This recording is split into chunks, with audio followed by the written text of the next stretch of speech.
ढगाळ वातावरणामध्ये सर्वात आधी जर फायदा होत असेल तर जैविक पद्धतीने बीज प्रक्रिया असतो। तर जैविक पद्धतीने बीज प्रक्रिया करत असताना आपण ट्रायकोडर्मा विरिडी या जैविक बुरशीनाशकाचा वापर इथं करणार आहोत। कांद्याचं मुळे आपण इथं प्रतिकात्मक स्वरूपात घेतलेलं आहे।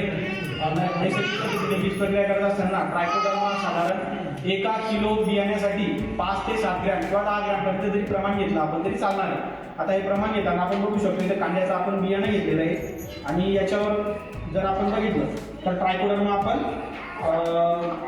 अंदाजे 5 ग्रॅमच्या आसपास आपल्याला टाकायचं आहे। तर आपण बघू शकतो की ट्रायकोडर्माची पावडर किंवा लिक्विड स्वरूपात जरी असलं तरी आपण करू शकतो। इथं पावडर उपलब्ध असतात तर आपण इथं पावडर टाकतोय बघा। आपण आता बियाण्यावर इथं पावडर ही टाकलेली याच्यामध्ये। तर थोडंसं शक्य जर झालं तर त्याच्या आधी आपल्याला काय करायचंय, जी एखादा गुळाचा खडा जर आपल्याकडे असला तर तो आपल्याला भिजू घालायचा। आधी आपण इथं एका कपामध्ये गुळाचा खडा सुद्धा भिजू घातलेला आहे। तर उद्देश हा इथं पाणी टाकण्याचा उद्देश आहे की बियाण्याला ट्रायकोडर्मा ही चांगली चिकटली पाहिजे आणि ट्रायकोडर्माचं मुख्य खाद्य हे गुळ असल्यामुळे जर आपण इथं गुळाचं पाणी जर वापरलं तर त्याचं कार्यक्षमता जी ट्रायकोडर्माची वाढते। त्याच्यामुळे आपल्याला थोडंसं गुळाचं पाणी इथं आपण घेतलेलं आहे। एकदम अल्प प्रमाणात आपण पाणी त्याच्यात टाकायचं आहे, फक्त बियाण्याला चिकटलं पाहिजे बघा अशा पद्धतीने।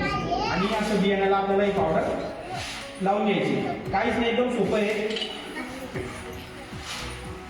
अशा पद्धतीने पावडर ट्रायकोडर्माची आणि आपलं बियाणं थोडंसं एकजीव कसं होईल या पद्धतीने आपल्याला हळूवारीचं हे सोडायचं नाही, जास्त जोरात ज्याला बियाण्याला पावडर सोडायची नाही। कारण काय, जेणेकरून जास्त जोरात जर बियाणं घासलं गेलं तर कदाचित उगवणीला अडचणी येऊ शकते। त्याच्यामुळे आपल्याला हलक्या हाताने हे करायचं आहे। आता पातळ त्याचा थर लावायचा आहे।